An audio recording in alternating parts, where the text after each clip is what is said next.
ఈటెల రాజేందర్ గారిని మాట్లాడాల్సిందిగా కోరుకుంటున్నాం. Member of parliament Malkajgiri BJP. So yes.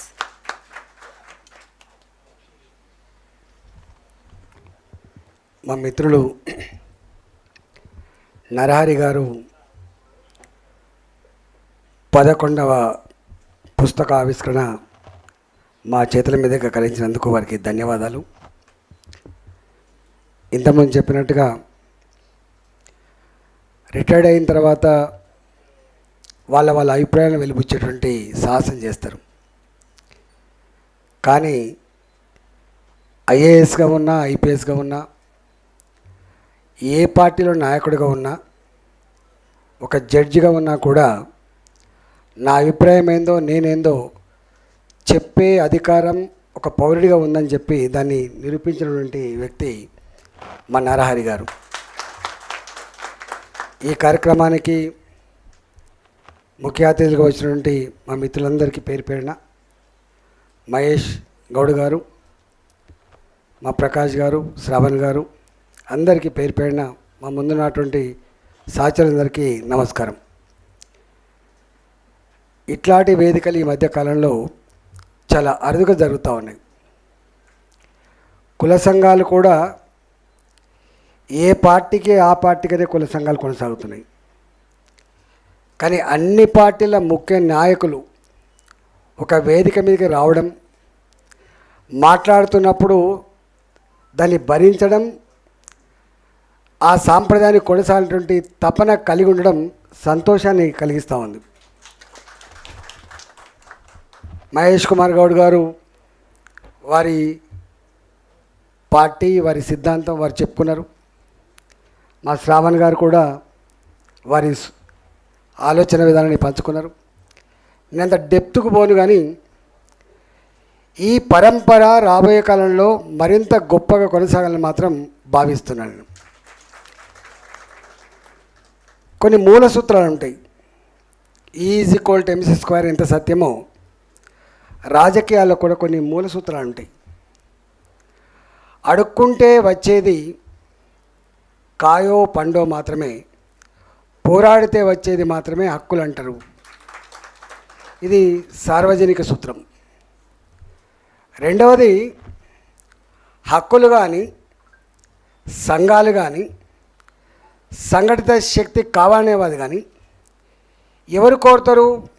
అణచివేతకు, దోపిడికి గురైన వాళ్ళే కోరుతారు తప్ప గడ్డ మీద ఉన్న వాళ్ళు ఎవరు కోరరు.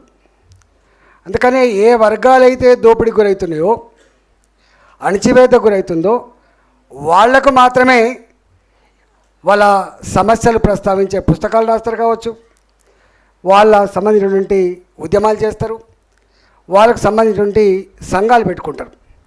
అందుకని సంఘం, సంఘటిత శక్తి వాళ్ళ కుటుంబాన్ని పోషించడం ఎంత ముఖ్యమో ఆ వర్గాల ప్రజలకి దీన్ని కాపాడుకునే కర్తవ్యం కూడా అంతే గొప్పగా ఉండాలని చెప్పి మాత్రం ఇది కూడా సమాజంలో అంతవరకు ఉండే సూత్రం ఇది. కానీ ఒక్కటి బాధ అనిపించే అంశం ఏంటంటే 77 ఇయర్స్ అవుతుంది, 77 సంవత్సరాలు గడిచిపోయింది. అంబేద్కర్ గారిని మనం ఎంత గొప్పగా కీర్తిస్తామో, అంబేద్కర్ రాజ్యాంగం పట్ల మనకు ఎంత నిబద్ధత, ఎంత గౌరవం ఉంటుందో నేను చెప్పాల్సిన అక్కర్లేదు. కానీ అంబేద్కర్ గారు ఆనాడు ఒక మాట చెప్పిండు, ఈ రాజ్యాంగాన్ని అందిస్తున్నా కానీ ఈ రాజ్యాంగం మీద ప్రమాణం చేసే పాలకులు ఎవరైతే ఉన్నారో దాని స్ఫూర్తిని కనుక సమగ్రంగా అమలు చేయకపోతే పూర్తి ఫలితాలు సమాజానికి అందే ఆస్కారం ఉండదనే మాట కూడా చెప్పిండు ఆయన. రాజ్యం ఈ రాజ్యాంగం ఎవరి చేతిలో ఉందనేది దాని మీద ఆధారపడే రేపటి ఫలితాలు ఉంటాయని చెప్పినటువంటి మహనీయుడు అంబేద్కర్ గారు. అంటే ఎక్కడో రాజ్యాంగ స్ఫూర్తిని అర్థం చేసుకోవడంలో, దాన్ని సంపూర్ణంగా అమలు చేయడంలో విఫలమైనం కాబట్టి సంపూర్ణంగా దాన్ని అర్థం చేసుకొని అమలు చేయలేదు కాబట్టే ఇవాళకి కూడా ఏబీసీల వర్గీకరణ వస్తూ ఉంది. ఇవాళకి కూడా ఇవాళ మేము ఓబీసీలం, మాకు కొంత రిజర్వేషన్ కావాలని చెప్పి, మాకు కొన్ని సేఫ్ గార్డ్ కావాలనేటువంటి చర్చ వస్తుంది. కానీ అంబేద్కర్ గారు మాత్రం ఒక 20 సంవత్సరాల కాలంలో, 30 ఏళ్ళ కాలంలో నా దేశం కులాలు లేని మతాలు లేని అంతరాలు లేని ఒక సమసమాజం ఏర్పడుతుందని చెప్పి ప్రవచించిండ్రో అది మాత్రం ఇవాళకి అందలే. That is sad part the democracy, Indian democracy. అందువల్ల అంటే వారు చెప్పిన మాట ప్రకారంగానే దాన్ని అర్థం చేసుకోవడంలో సంపూర్ణంగా అమలు చేయడంలో ఎక్కడో లోపం ఉంది కాబట్టి జరిగింది. నేను అప్పుడప్పుడు ఒక మాట అంటా, అన్నిటికీ మెరిట్ ఉంటుంది. ఇంజనీర్ కావాలన్నా మెరిట్ కావాలి, ఒక ఐఏఎస్ ఆఫీసర్ కావాలన్నా మెరిట్ కావాలి, ఒక ఐపీఎస్ ఆఫీసర్ కావాలన్నా కూడా మెరిట్ కావాలి. కానీ రాజకీయ నాయకులు కూడా మెరిట్ కావాలని చెప్పి అంటున్నాను. మనం రాజకీయ నాయకులు కూడా మెరిట్ కావాలి. ఆ మెరిట్ ఈ సమాజంలో ఉన్నటువంటి అన్ని వర్గాల ప్రజల జీవితాల పట్ల సంపూర్ణమైన అవగాహన కలిగిన మెరిట్ కావాలి. రాజ్యాంగ స్ఫూర్తిని సమగ్రంగా అర్థం చేసుకునే మెరిట్ కావాలి. రాజ్యాంగం ఎవరి కోసం పనిచేయానో అమలు చేసే మెరిట్ కనుక లేకపోతే ఇది పతనమైనటువంటి ఆస్కారం ఉంటుంది. అందుకనే ఇవాళ ఒక వ్యక్తి డాక్టర్గా విఫలమైతే కొంత నష్టం జరుగుతుండొచ్చు, కానీ సామాజిక న్యాయాన్ని ఆచరించే పొలిటికల్ సిస్టమ్ కనుక విఫలమైతే సమాజమే కూలిపోద్దనడానికి అనేక ఉదంతాలు ఉన్నాయి, మన కళ్ళ ముందు కనపడతా ఉంది. ఇవాళ వారు చెప్పిండ్రు మహేష్ కుమార్ గారు, నేను ఆ లోతులోకి పోను. నేను మోడీ గారి గురించి ఒక మాట చెప్పాలనుకున్నాను. వారు ఓబీసీ అంటే కొంతమంది ఇట్లా కాదు అట్లా కాదు ఏం మాట్లాడతారో అక్కర్లేని సబ్జెక్ట్. ఇక్కడ ఇష్యూ రిజర్వేషన్ల వల్లనే మెరిట్ పోతుందని ఒక చర్చ ఉండే ఇంతకుముందు.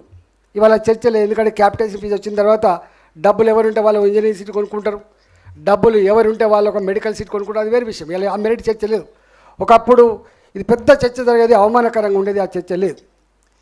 కానీ రాజకీయాలలో ఈ వర్గాలకు అధికారం వస్తే ఎట్లా ఉంటుందో బీహార్లో కర్పూరి ఠాకూర్ గారు వారు చూపించిన స్ఫూర్తి దేశానికే ఒక మార్గాన్ని ఇచ్చింది. ఇవాళ తమిళనాడులో కూడా మనం చూస్తూ ఉన్నాం, ఒక కరుణానిధి వాళ్ళు ఏ కుటుంబంలో పుట్టిండ్రు, ఎక్కడి నుంచి వచ్చిండ్రు, ఇవాళ సామెతలు ఉంటాయి, గివిళ్ళకు కూడా అనేటువంటి సామెతలు ఉంటాయి. వీటన్నిటి కూడా అధిగమించి దేశానికి ఒక మంచి నాయకత్వ లక్షణాన్ని, అందులో మరీ ముఖ్యంగా సామాజిక కోణాన్ని అందించిన మహనీయులు ఇవాళ బీహార్లో చూసినాం, మనం తమిళనాడుకు చూసినాం. ఈ దేశంలో కూడా మనకు తెలుసు ఎలా రాజకీయాలు ఎంత టఫ్గా ఉన్నాయి. ఎందుకంటే టఫెస్ట్ జాబ్ అన్న గ్లోబ్ ఈజ్ పాలిటిక్స్ అంటాం ఇవాళ, టఫెస్ట్ జాబ్ ఇవాళ. కానీ ఆ టఫెస్ట్ జాబ్ అనేటువంటి ఈ రోజులలో ఇంతమంది వారు చెప్పిండ్రు, ఒకప్పుడు విద్యార్థులకు కూడా సంఘాలు ఉండేటివి, సామాజిక స్పృహ ఉండేది. ఇవాళ పెద్దలు ఎట్లయితే స్పందిస్తూ ఉన్నారో విషయాల మీద విద్యార్థులు కూడా స్పందించే నేచర్ ఉండేది. కానీ అన్ఫార్చునేట్ థింగ్ ఏంటంటే ఇవాళ విద్యార్థి లోకం ఇవాళ కంప్యూటర్ మైకోలో పోతూ ఉంది, ఇంకో అకాడమిక్ ఓరియంటేషన్లో పోతూ ఉంది, లేకపోతే చదువు కుటుంబాన్ని ఓరియంటేషన్ పోతూ ఉంది. సామాజిక స్పృహ తగ్గిపోతున్నటువంటి ఈ కాలం అంటున్నాం మనం. ఇవాళ గా కాలంలో ఇవాళ సంకీర్ణ రాజకీయాలు ఉన్నటువంటి ఈ కాలంలో మోడీ లాంటి వ్యక్తి దేశానికి ప్రధానమంత్రి అయ్యిండు. అయితే నాకు తెలిసి దేశ చరిత్రలో ఎప్పుడు కూడా ఇంతమంది కేంద్రంలో మంత్రులున్న సందర్భాల్లో ఓబీసీలకు 27 మందిని ఓబీసీ మంత్రులు చేసే చరిత్ర కూడా మోడీ గారికి దక్కింది. ఇవాళ మనం చూస్తూ ఉన్నాం, అంటే సామాన్యుడు, ఆకలితో ఉన్నవాడు, సమస్యల నుంచి వచ్చినవాడు లీడర్ అయితే ఎట్లా ఉంటుందో ఇవాళ దానికి ఒక ప్రత్యక్ష నిదర్శనం దేశంలో మనం చూస్తాం. ఒక 20 ఏళ్ళ క్రితం 15 ఏళ్ళ క్రితం ఊళ్ళలో పోతూ ఉంటే మనం అటుపక్క ఇటుపక్క రోడ్ల పక్కకు బయలుభూమి పెట్టేటువంటి దరిద్రం ఉండే. ఏ కంప్యూటర్ అని మనం చెప్పుకుంటున్నామో ఇవాళ today is the era of computer science అని చెప్పుకున్నామో, రాకెట్ సైన్స్ యుగం అని చెప్తున్నామో, ఈ రాకెట్ సైన్స్ యుగంలో ఇన్ని లక్షల కోట్ల బడ్జెట్ ఉన్నప్పటికీ కూడా నా గ్రామీణ ప్రాంతాల్లో ఉన్న మహిళలకు కనీసం బయలుభూమి పోవడానికి ఒక టాయిలెట్ లేని పరిస్థితి మనం చూస్తూ ఉన్నాం. ఇవాళకి ఒక గుడి లేని పరిస్థితి మనం చూస్తూ ఉన్నాం. ఎక్కడున్నాం మనం? గా పరిస్థితులలో ఇవాళ అది చిన్నదే కావచ్చు, అది 10,000 రూపాయల 15,000 రూపాయలు కాదు. నా భారతదేశ మహిళల గౌరవాన్ని కాపాడడానికి ఇవాళ స్వచ్ఛ భారత్ కింద టాయిలెట్ కట్టించేటువంటి ఆలోచన చేసినాం. అది ఎన్ని వేల కోట్ల గురించి మాట్లాడుతున్నారు, కానీ అది దాంట్లో ఎంత సుదీర్ఘమైన ఆలోచన ఉంది, ఎంత డిగ్నిటీ ఉందో ఒకసారి అర్థం చేసుకోండి. అంటే సామాన్యుడు, నేను సోషల్ వెల్ఫేర్ హాస్టల్ చదువుకున్నాను, నేను సోషల్ వెల్ఫేర్ హాస్టల్ చదువుకున్నా. నేను చదువుకున్న రోజులలో కటోతో అన్నం కొలిసి పెట్టినప్పుడు, ఆ అన్నంలో పురుగులు వస్తున్నప్పుడు, రాళ్ళు వస్తున్నప్పుడు, ఆ అన్నం ఉడికంది ఉన్నప్పుడు నా కళ్ళలో నీళ్ళు వచ్చేది. నేను రాష్ట్రానికి ఆర్థిక మంత్రి అయినా. నేను ఆర్థిక మంత్రి అయిన తర్వాత నేను ఫస్ట్ తీసుకున్న నిర్ణయం, ఈ పిల్లలకి, ఎదుగుతున్న పిల్లలకి కటోతో బువ్వ కొలిసి పెట్టేటువంటిది ఇంకా ఎక్కడి యుగం ఇది, ఏం కాలం ఇది అని చెప్పి కడప నిండా అన్నం పెట్టే జీవో రావాలి. నెంబర్ 1. ఆ జీవోలో ఆ పిల్లలకి బీపీటీ సన్న బియ్యం అన్నమే పెట్టాలి. ఇది అనాడు మేము అనుకున్నాం. నేను అనుభవించిన కాబట్టి ఇవాళ దాన్ని అమలు చేసినాం. ఇవాళ అంటే సామాన్యులకి, కష్టం నుంచి వచ్చిన వాడికి అధికారం వస్తే ఏమొస్తానికి అనేకం ఉంటాయి. అందులో ఇదొకటి. మా జాజల శ్రీనివాస్ గారు ఊకే వచ్చి నాకు దరఖాస్తు ఇచ్చేది నేను ఆర్థిక మంత్రి ఉన్నప్పుడు. అన్న ఈ పని చేయి, ఆ పని, ఇంకెక్కడున్నావు శ్రీనివాస్ అని చెప్పేది. ఇదేమంటాను నేను, నువ్వు ఇంకెక్కడున్నావు, నువ్వు నేనున్నా ఇక్కడ ఆర్థిక మంత్రిని, నేను హాస్టల్ నుంచి వచ్చినాడు కదా, ఇంకా నీలాంటోడు దరఖాస్తులు ఇస్తే, దండం పెడితే సమస్య పరిష్కారం ఎందుకు అనుకుంటున్నావు శ్రీనివాస్ గారు? దీనికి ఒక పెద్ద అద్భుతమైనటువంటి ఒక స్ట్రాటజీ ఉన్నది, నువ్వు త్వరలోనే చూస్తావని చెప్తే నవ్విండి ఆయన. నేను స్వయంగా ఒక 40 రోజులు అనుకుంటా, నాకు తెలిసి ఒక 40 days ఏ వర్గాలైతే అసెంబ్లీ మెట్లెక్కలేదో, ఏ వర్గాలైతే అసెంబ్లీ ఇది మాది కాదని చెప్పి వాయించుకోలేదో అలాంటి అన్ని కులాలను, దాదాపు 60-70 కులాలు అనుకుంటా నాకు తెలిసి, గింత పరిచయం ఉన్న కులాలను కూడా ఒక 40 రోజుల పాటు వాళ్ళతో మేము ఒక 10-12 గంటలు ప్రతినిత్యం ఇంటరాక్ట్ అయినాం ఇక్కడ ఈ రాష్ట్రంలో. శ్రీనివాస్ గారు తెలుసు. అయిన తర్వాత దాన్ని అంతా క్రోడీకరించుకొని ఏం చేద్దాం శ్రీనివాస్ అంటే, ఏదైనా ఒకటి మేము చేయాలనే ధైర్యం చేసినంటే ఒక 3 రోజుల పాటు ఇది రాష్ట్రంలో, ఈ 3 రోజుల పాటు ఇక్కడ ఉన్నటువంటి స్పీకర్లు ఆనాడు 2 ఓబీసీలే, స్పీకర్ గారు కానీ, చైర్మన్ గారు కానీ, ఎంపీలుగా, ఎమ్మెల్సీలుగా, ఎమ్మెల్యేలుగా, మంత్రులుగా ఎవరైతే ఉన్నారో ఆనాడు మేము సొంతంగా ఇనిషియేటివ్ తీసుకొని ఒక 3 days, ఒక 3 రోజుల పాటు ఓబీసీ కాంక్లేవ్ అని దాన్ని పెట్టినాం మేము. అంతే కదా శ్రీనివాస్? 3 days పెట్టినాం. 3 days పెడితే మా ముఖ్యమంత్రి గారు తెలిసింది ఈ విషయం. ఏదో పెడుతున్నట్టుంది అంటే, అవును మేము పెడుతున్నాం. ఒక 40 రోజుల పాటు ఒక వర్క్షాప్ పెట్టుకున్నాం మేము. ఆ సమస్యలు ఏదో మాకు అర్థమైనాయి, దానికి ఒక రూపం ఇవ్వాలి, ఒక పరిష్కారం చూపే బాధ్యత మా మీద ఉంది, మరి మేమందరం ఉన్నాం కదా అని చెప్తే నేను కూడా వస్తా అని చెప్పిండు. వారు వచ్చిండ్రు. ఇవాళ అక్కడి నుంచి పుట్టిందే 250 రెసిడెన్షియల్ స్కూళ్లకు శ్రీకారం చుట్టిందనే విషయం మనం మర్చిపోవద్దు. మా శ్రీనివాస్ చెప్పినట్టుగా 2 రెసిడెన్షియల్ స్కూళ్ళు, 3 రెసిడెన్షియల్ కాకుండా 250 బీసీ రెసిడెన్షియల్ స్కూళ్లకు అక్కడే పునాది పడ్డది. దానికి కారణం సంఘటిత శక్తి, ఐక్యత ఆనాడు. దాంతోపాటుగా ఆత్మగౌరవ బాణాలు కూడా 70.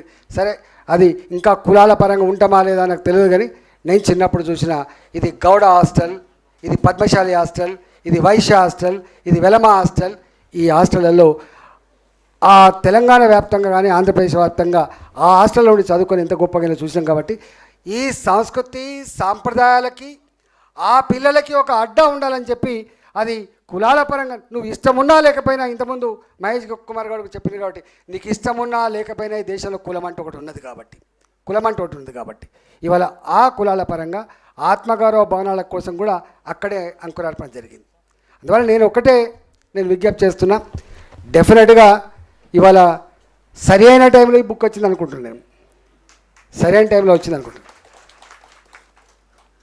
ఒక గుడ్ థింగ్ ఏంటంటే, చైతన్యానికి కొదవలేదు, త్యాగాలకు కొదవలేదు.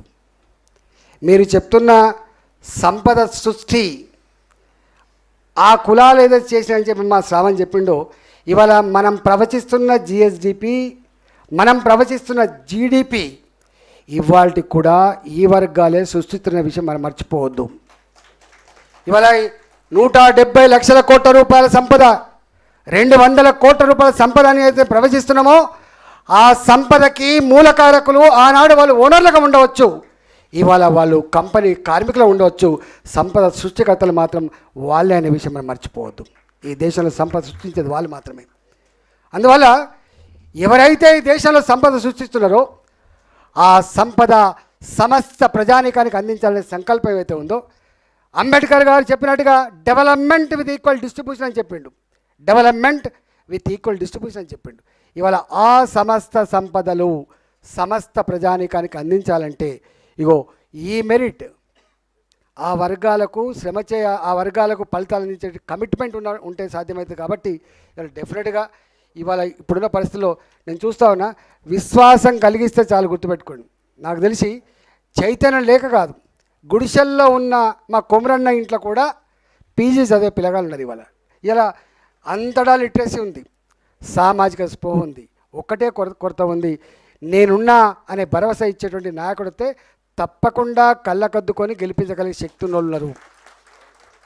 కానీ ఆ విశ్వాసం కలిగించాలి, ఆ నమ్మకాన్ని కలిగించాలి.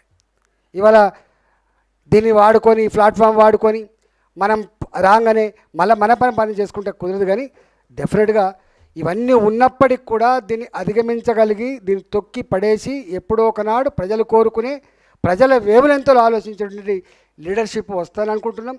ఆ లీడర్షిప్ విజయం సాధిస్తాననుకుంటున్నాం. ఆ దిశగా అడుగులు వేస్తాననుకుంటున్నాం. మనం చూస్తాం కదా, నారాయణ గారు త్యాగాలు లేకుండా ఎప్పుడు కూడా అనేక మంది త్యాగాలు చేసిన కొన్ని వందల వేల చరిత్రలు ఉంటాయి. ఎంతోమంది త్యాగధనులు ఫైట్ చేస్తేనే ఇవాళ ఈ స్థితికి వచ్చినాం. అంబేద్కర్ గారు ఎన్ని అవమానాలు పడితే మనం ఈ స్థితికి వచ్చినాం. పూలే గారు ఎన్ని అవమానాలు పడితే ఈ స్థితికి వచ్చినాం. సావిత్రిబా పూలే గారు ఎన్ని అవమానాలు పడితే ఒక స్త్రీకి విద్య అందింది. అంతకంటే ముందు కూడా సావు మహారాజు లాంటి వాళ్ళు ఎన్ని అవమానాలు పడితే ఇది వచ్చింది. ఇవాళ మనం ఏ అవమానాలు అయితే భరిస్తున్నామో, ఆనాడు అంతకంటే 100 రెట్ల అవమానాలు భరించింది ఆనాడు ఆ మహనీయులు. వాళ్ళ త్యాగాల పుణ్యమా అని చెప్పి మనం ఇక్కడికి వచ్చినాం. డెఫినెట్గా రాబోయే కాలంలో ఎంతో దూరం లేదు చైతన్యం ఇలా వెల్లివిరుస్తూ ఉంది. దానికి మార్గదర్శనం, నాయకత్వం అందించాల్సిన బాధ్యత మనందరి మీద ఉందని చెప్పి మనవి చేస్తూ మరొకసారి వారికి, వారి మిత్రుడు పృథ్వీరాజ్ సింగ్కు ధన్యవాదాలు తెలుస్తూ తెలుసుకున్నా. నమస్కారం. భారత్ మాతకి జై.